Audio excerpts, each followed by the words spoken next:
Please like and subscribe my video and press the bell icon.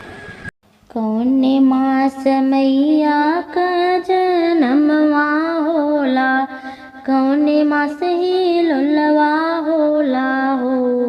मैया मोरी कौन मास कल साधरा में नवमिया रोज पूजनिया होला हो।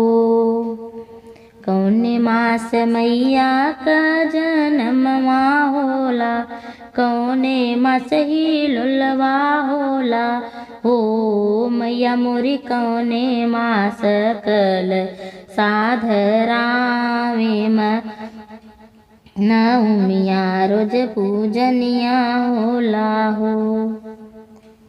अनहरायक वारी पुकारई कोढ़िया पछवारी पुकारई हो। मैया मोरी बजीनी दे वढ़िया के ठाड़ी दर दिया, मैया के बहुत होला हो।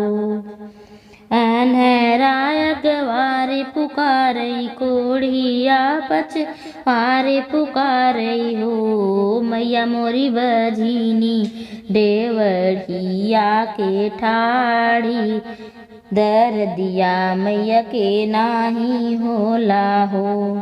अनहरा के आँख दिहली, कोढ़िया के काया दिहली हो। मैया मोरी बजीनी के गोदे के बलकवा, मैया के रोज पूजनिया होला हो।